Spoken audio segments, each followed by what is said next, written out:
Buenas noches. Temprano se difundieron encuestas sobre la elección de gobernador en Coahuila que dan una ventaja de más de 20 puntos al candidato de la alianza PRI, PAN y PRD sobre el candidato de Morena. Eso temprano. Al mediodía, los presidentes de Morena y del Partido del Trabajo, aquí en la Ciudad de México, llamaron a una conferencia de prensa para anunciar que el Partido del Trabajo declinaba en este penúltimo día de campaña. Mañana terminan las campañas. Anunciaron que el Partido del Trabajo declinaba en favor de Morena. Así, de última hora, con encuestas que los tienen 20 puntos abajo. Pero, ¿qué dijo a todo esto el candidato del Partido del Trabajo al gobierno de Coahuila? ¿Qué dijo el señor Ricardo Mejía? Los mandó a volar. El tigre está más firme que nunca. Con tu apoyo me he convertido en un candidato ciudadano, en un candidato del pueblo de Coahuila frente a la corrupción de Manolo Jiménez y la imposición vergonzante de Armando Guadiana. Pase lo que pase, el tigre sigue firme. Yo voy a estar en la boleta electoral y si hay votos mayoritarios en las urnas, voy a ser tu próximo gobernador. Qué cosas raras estas, quién sabe qué arreglos son. El señor Mejía habló desde Coahuila, los presidentes del PT y Morena desde el centro de la Ciudad de México. A 5 días de las elecciones en Coahuila, por cierto, el Instituto Nacional Electoral canceló la prueba que iban a hacer para votar en urnas electrónicas luego de que se detectó un error en la programación. En total iban a ser 74 las urnas electrónicas que se instalarían el domingo, un número bajo, pero bueno, no se va a poder. En su lugar se ha pedido garantizar el número de boletas y material electoral en las otras 4,000 urnas tradicionales. Esta mañana en Palacio Nacional le preguntaron al presidente López Obrador sobre el llamado que hizo una madre buscadora, la señora Delia Quiroa, que le hizo a los grupos criminales para establecer con ellos, esta mujer, un acuerdo de paz para poder buscar a sus hijos. El presidente López Obrador dijo que estaba de acuerdo con esa propuesta. Vamos a seguir buscando la paz y si hay una iniciativa de ese tipo, claro que la apoyamos. ¿Con los grupos del crimen organizado, presidente? Que no actúen con violencia, claro que sí. Entonces, ¿usted sí suscribe o se suma a este llamado sí. a las organizaciones criminales para un pacto social para la paz? Todo lo que signifique hacer a un lado o no usar la violencia, lo apruebo. Los mismos integrantes de estas bandas, que ellos deben asumir una responsabilidad y comportarse como buenos ciudadanos.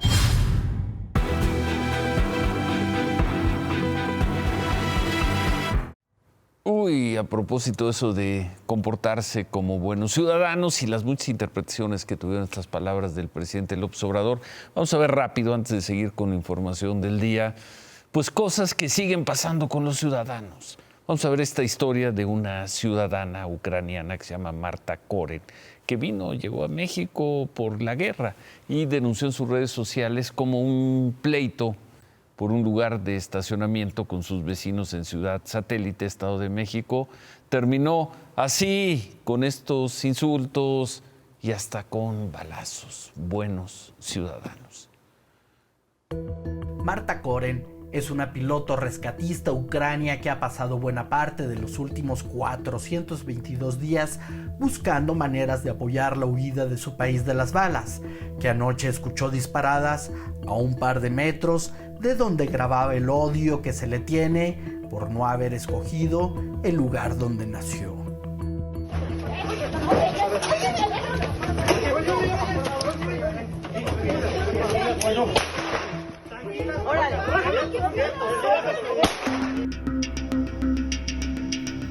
Señora, me quita su vehículo en este instante. ¿Dónde le estoy estorbando? Me quita su vehículo en este instante. Anoche, esto bastó para desbordar el odio racista en Ciudad Satélite, al norte de la Ciudad de México. Está estorbando mi entrada. Señora, ahí no le Aquí está estorbando mi entrada. Que va a venir la patrulla. ¿Sí? You are not even Mexican, bitch. You're not even Mexican, fucking bitch. ¿Habla inglés? Go out. Go out of my country. Para sacar el ansia de destruir al vecino distinto y disparar 2 tiros que aterrizaron quién sabe dónde. ¡Órale! ¡Bájate huevos! No, tampoco. Suéltalo.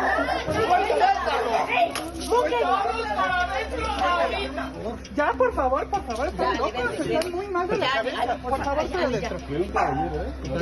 Por favor, para adentro. No, me lastimaste, mira. ¿Tú por qué me agarras? No, señora, ¿qué le pasa? Está loca.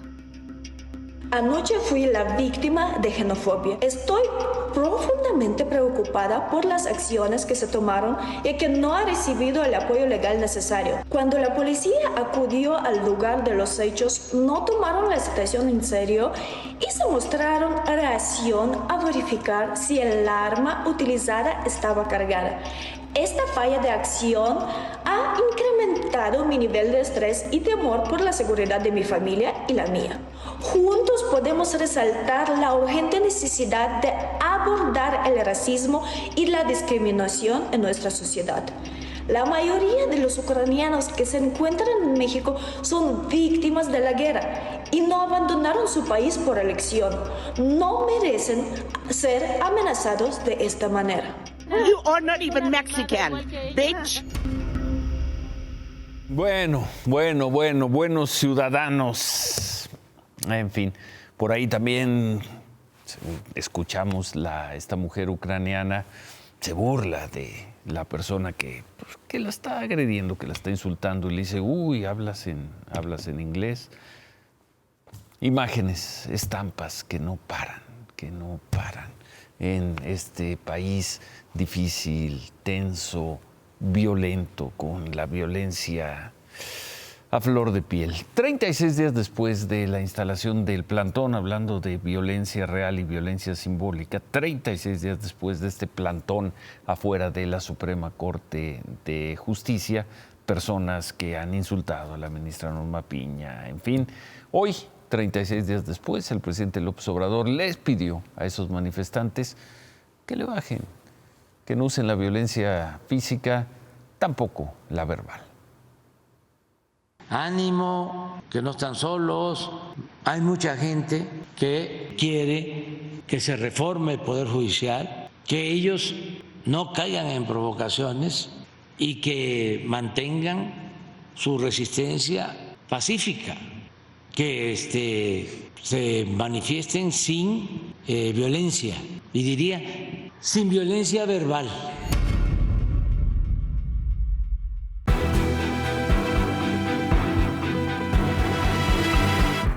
Y ya que estamos con violencia, va otro ejemplo, violencia verbal, violencia de género. Hoy el Tribunal Electoral de la Federación determinó que la gobernadora de Campeche, Laida Sansores, incurrió en violencia política de género contra diputadas del PRI. Cuidado, diputadas, porque algunas de ustedes mandaron fotos de veras que, pues, unas hasta desnudas. En su ofensiva contra el priista Alejandro Moreno, la gobernadora de Campeche, Laida Sansores, se ganó hoy una sanción por cometer violencia política en razón de género. La Sala Especializada del Tribunal Electoral del Poder Judicial de la Federación determinó que Sansores deberá ofrecer una disculpa pública en contra de un grupo de diputadas federales del PRI, luego de que el 5 de julio del 2022 las acusó de enviar fotografías con contenido sexual a su presidente nacional, Alejandro Moreno. Entonces, pues se las mandan a Alito y Alito con eso las tiene, ¿no? Y creen que él las va a cuidar y que va a proteger esas fotos. No pueden intimidar así con este señor. Responsabilizo a Laida Sansores y a la 4T de todo lo que nos pueda pasar a mis compañeras y a mí, porque hemos recibido amenazas de violaciones.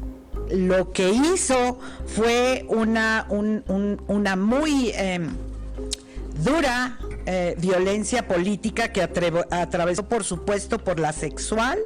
Al afirmar este envío, la que cometió violencia fue ella. Creo que le tenemos que decir a la gobernadora que así no se protege la imagen ni la integridad de las mujeres. La Sala Regional Especializada concluyó que las publicaciones en redes sociales relacionadas con lo dicho por Sansores en su Martes del Jaguar contienen violencia sexual, simbólica, verbal, mediática, digital y psicológica, y afectó la dignidad, seguridad, libertad e integridad personales de las priistas. Además, detalló que esta disculpa de Sansores deberá ser publicada en la página oficial del gobierno de Campeche, su gobierno, y además ella quedará inscrita en el padrón del Registro Nacional de Personas Sancionadas por Violencia Política contra las Mujeres en razón de género. Veremos si se disculpa Laida Sansores. Por lo pronto, Laida Sansores ejerce la violencia política de género. Una mujer gobernadora ejerce esta violencia contra mujeres. José Luis Abarca, el exalcalde de Iguala en 2014, principal acusado de ordenar la desaparición de los normalistas de Ayotzinapa en ese año, en septiembre de 2014, fue absuelto por un tribunal colegiado de apelación. Lo absolvieron de delincuencia organizada y secuestro agravado por el caso de los 43 normalistas. Los abogados de Abarca afirman que la sentencia es definitiva. Lo cierto es que José Luis Abarca no saldrá de la cárcel porque tiene una sentencia de 92 años por el homicidio de un activista en 2013, antes de los hechos de Iguala.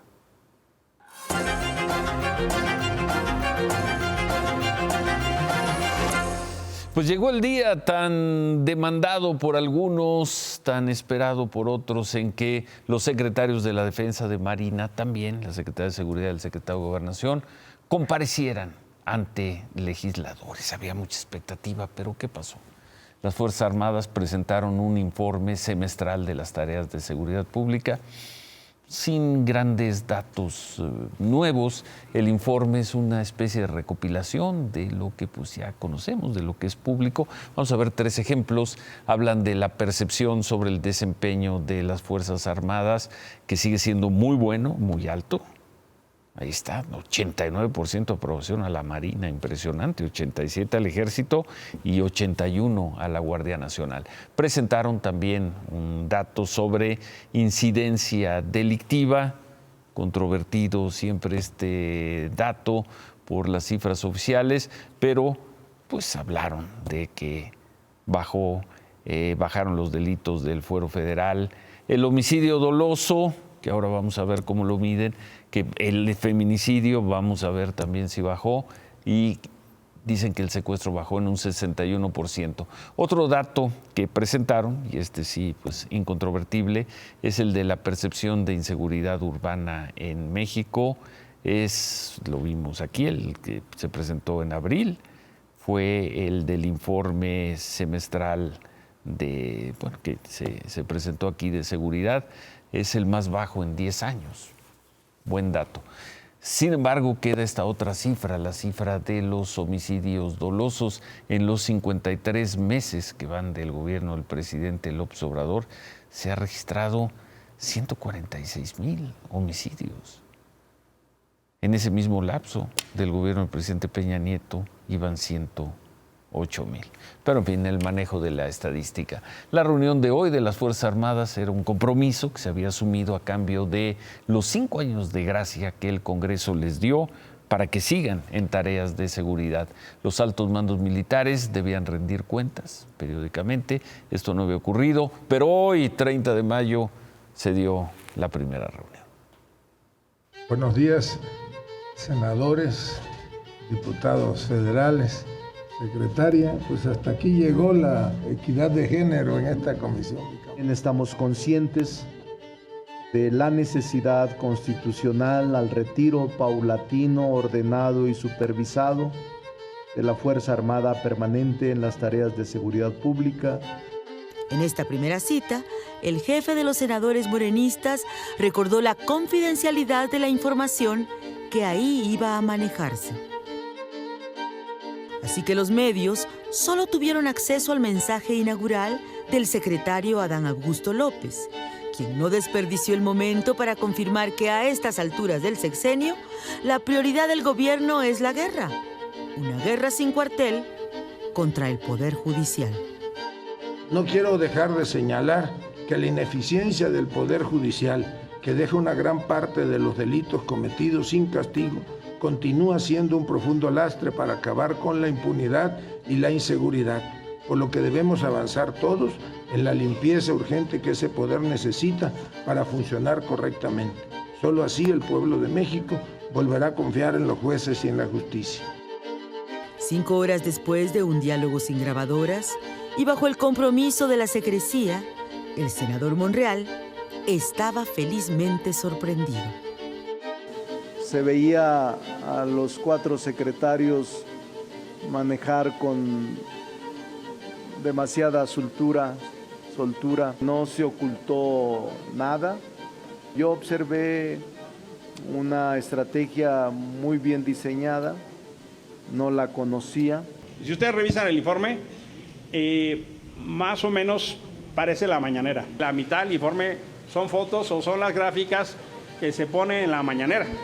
Otros recordaron que la obligada comparecencia del Gabinete de Seguridad es un recordatorio de que la participación militar tiene fecha de caducidad en 2028. El dictamen debe decir qué entidades ya no requieren la Fuerza Armada Permanente y debe decir cuáles son las recomendaciones que hacemos. Es un hecho que hoy no lo pueden hacer. En lugares específicos no lo pueden hacer. A mí me crea un nuevo optimismo además del que tenía. Pero el optimismo del senador Ramírez Marín de que ese era el regreso hacia una estrategia de seguridad con mando civil no fue compartido por quienes dijeron haber visto a un gabinete empecinado en la militarización. Para mí hace falta una clara ruta de salida de las Fuerzas Armadas, de las labores permanentes de seguridad pública. Habemos quienes consideramos que este país vive un proceso de militarización. Yo manifesté, cuando ustedes eran oposición, pensaban distinto. Y hoy le están dando la razón con este modelo a Felipe Calderón y Enrique Peña Nieto. Joe Biden has launched an illegal foreign invasion of our country, allowing a record number of illegal aliens to storm across our borders. All of their future children will become automatic U.S. citizens. Can you imagine? They come from mental institutions. They come from jails, prisoners. Some of the toughest, meanest people you'll ever see. On day one of my new term in office, I will sign an executive order. Going forward, the future children of illegal aliens will not receive automatic U.S. citizenship. At least one parent will have to be a citizen or a legal resident in order to qualify. We will secure our borders and we will restore our sovereignty. Olvídense, Claudia, dice Donald Trump, olvídense todos estos migrantes, todos los que hemos visto en los últimos meses, si llegan a estar en Estados Unidos y tienen un hijo que nazca entre todos Estados Unidos, no será estadounidense. Así lo saluda Trump. Buenas noches. Así es, buenas noches. Personas malvadas. Y esto lo dice cada vez más seguido. ¿Por qué? Porque hay que recordar que Donald Trump está en campaña para su reelección. Lo cierto es que el gobierno de Estados Unidos sigue trabajando con el gobierno mexicano en los temas de combate al tráfico de fentanilo y sobre todo en migración. Hoy, por ejemplo, el presidente López Obrador se reunió en Palacio Nacional con Elizabeth Sherwood Randall, asesora de seguridad del presidente Joe Biden. Acompañados por funcionarios de Estados Unidos y de México, el presidente también tuiteó esta fotografía y agradeció que todos con cooperación... sonriendo. ¿Qué dijo? ¿Con cooperación? Pues él dijo que con cooperación, con trato humanitario a los migrantes, avanzaremos en la política de la buena Y todos vecindad. sonriendo. Y todos sonriendo. ¿Qué es lo que más te gusta de México? Eso me lo reservo. En serio. ¿Qué? Eso me lo reservo. ¿Pero cómo? ¿Por qué? Las mujeres acá son muy lindas, me agradan bastante. Mejor que se lo reserve. Bueno, hoy estuvimos ahí en la Plaza Giordano Bruno, Ciro. Platicamos con algunos de los migrantes que, por cierto, no desean seguir su paso hacia Estados Unidos. En su mayoría haitianos. En su mayoría haitianos. Hoy estuvimos con ellos y Para sorpresa nuestra, muchos de ellos nos dijeron que se quieren quedar en México.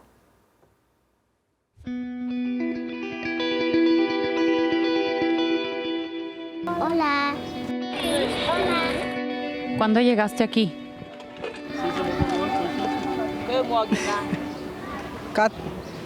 Hace 4 días. Sí. Son más de 400 migrantes los que hay hoy aquí en la Plaza Giordano Bruno, en la alcaldía Cuauhtémoc. Nos toma por sorpresa la respuesta de la gran mayoría de ellos, por lo menos los que hablan español, se quieren quedar en México. Quieren pedir una visa humanitaria para quedarse en México. Tengo una semana, como 7 días aquí. En Tapachula está muy complicado para tener el documento, porque venía aquí para tener el documento. ¿Y en México te quieres quedar? Sí. ¿No vas a Estados Unidos? No, está con mi señora para buscar trabajo, para que tenga dinero, para vivir como la gente. Aquí no se vive. No se vive aquí. Pero tengo cita hasta 26 de junio. ¿Cuántos comen de ahí? ¿Cuántos comen? Ajá. Eso ahí. Nosotros son 9. 9 personas comen de ahí. ¿Y de dónde consigues eso? Comprarlo. ¿Y de dónde sacas el dinero? Mi familia, Haití, mándame plata. ¿Y qué pretendes hacer? ¿Quedarte en México, ir a Estados Unidos, regresarte a Haití? ¿Queda en México? ¿Te quieres quedar en México? ¿Por qué? ¿Trabajar? Para trabajar aquí. ¿Te gusta este país? Sí.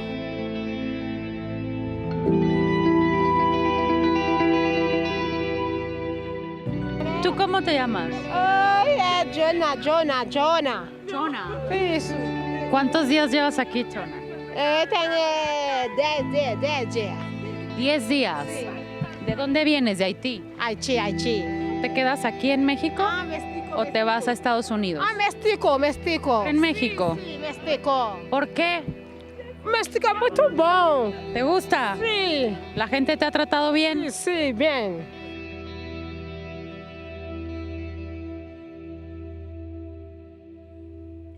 Se quieren quedar en México y esperan su trámite de refugio. A partir del jueves, hoy lo dijo la Comar, deberán abandonar la Plaza Giordano Bruno y trasladarse al albergue de Tláhuac, que se encuentra en estas condiciones. Esto luego de una remodelación. La Comar va a hacer estos trámites únicamente desde allí y este albergue podrá albergar a unos 500 migrantes, el doble de lo que se albergaba anteriormente. Se acondicionaron por ello algunos espacios para dormitorios, como estos remolques que veíamos en pantalla, y algunas casas de campaña. Pues a ver si se van, a ver si se quieren ir también, ¿no? Bueno, en otras cosas, la Junta de Coordinación Política del Senado acordó solicitar un periodo extraordinario para discutir y votar el nombramiento de 2 vacantes pendientes en el INAI. ¿Se acuerdan del tema del INAI? Esto luego de que ayer un juez volviera a dar al Senado un término de 48 horas, un ultimátum para convocar una sesión extraordinaria y nombrar a los comisionados. Mañana esto se va a someter al Pleno, la convocatoria para el nuevo periodo, de un periodo extraordinario, se lleve a cabo a mediados, el jueves de la próxima semana. También lo veremos. Gracias, Claudia. No me puedo ir, Ciro. Y no me puedo ir porque hoy se llevó a cabo la cumbre sudamericana en Brasilia, convocada por el presidente Luis Ignacio Lula da Silva. La sorpresa devino por la participación de Nicolás Maduro tras 9 meses de ausencia. Maduro incluso fue muy apapachado por Lula ayer. Estas son imágenes de ayer, sí.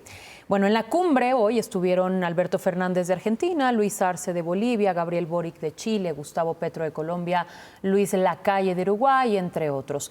En representación de la presidenta de Perú fue su primer ministro Luis Alberto Otárola. Se habló de la impulsión, de la integración de los países, de dejar de lado las diferencias ideológicas, pero las diferencias se hicieron ver, sobre todo las diferencias con el presidente de Venezuela. Pero debo decir que la crisis de derechos humanos en Venezuela, y en esto discrepo con el presidente Lula, no es una narrativa construida. Es real, es de carne y hueso, Y se los digo porque lo veo en Chile con los cientos de miles de migrantes venezolanos que han salido de su país. Esta reunión estuvo antecedida, no sé de manera planificada o no, por una reunión bilateral entre Brasil y Venezuela. Y yo, presidente, debo decirle que quedé sorprendido cuando se habló de lo que sucede en Venezuela. Ya saben lo que nosotros pensamos con respecto a Venezuela y al gobierno de Venezuela.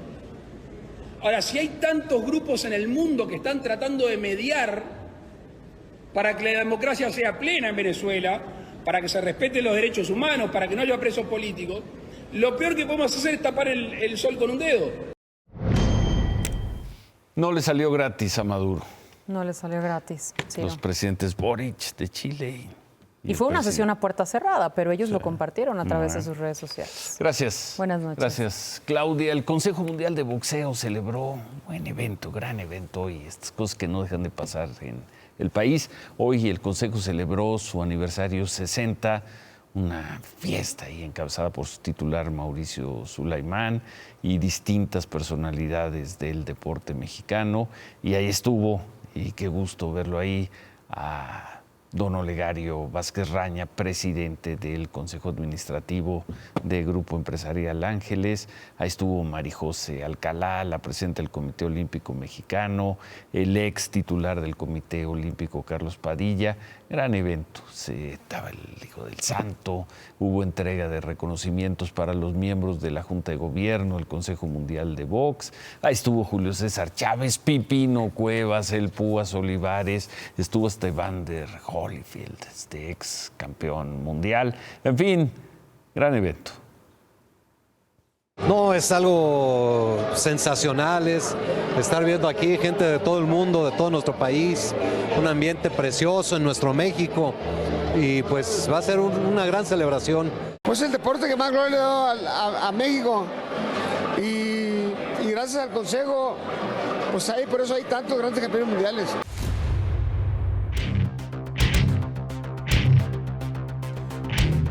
Qué bueno que no somos un país petrolero. No. Que hace mucho tiempo que dejamos de serlo, afortunadamente. Hoy presentan, Ciro, buenas noches. Hoy presentan el informe de finanzas públicas de los primeros 4 meses del año. Crece la recaudación de impuestos sobre la renta, de impuesto al valor agregado. En general, crecen todos los ingresos del gobierno federal. Sin embargo, cae la recaudación total y tienen que ajustar el presupuesto. Por Pemex. Por Pemex. Tan caro que nos sale. Tenemos una refinería de casi 18,000 millones de pesos que todavía no inaugura, 18,000 millones de dólares que todavía no inaugura nada. Tenemos unas prácticas muy exóticas, pero a las finanzas públicas, lejos de ayudarle, le están costando. El pretexto es, bueno, es que el precio del petróleo, bueno, es que, pues, ¿cuándo es de qué? La realidad es, las finanzas públicas hoy, las arcas públicas hoy tienen menos dinero por culpa de Pemex. Hoy no te interrumpo, así que mejor. ¿O quieres que te diga algo de Pemex? No, ya vámonos. Vámonos, bueno, remátala, David. Hoy Coparmex también habló de la ciencia neopopulista. Dijeron que esa idea de la Comisión Reguladora de Energía de que el gas natural no es contaminante va en contra de todos los principios de la ciencia real.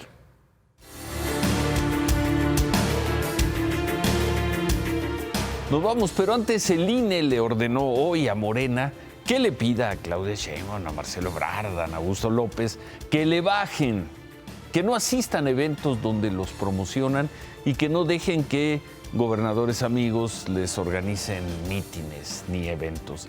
El INE ordena además que no pinten bardas, que no pongan espectaculares, en fin. Lo que les pide es que no abusen de sus privilegios para tomar ventaja entre ellos y también sobre los candidatos o precandidatos de otros partidos. Veremos si las corcholatas le hacen caso al nuevo INE, al INE de Guadalupe Tadei. Y si no le hacen caso, ¿qué? ¿Van a inhabilitar a alguno de los tres? Se quedan con qué importa. Gracias, buenas noches, ánimo.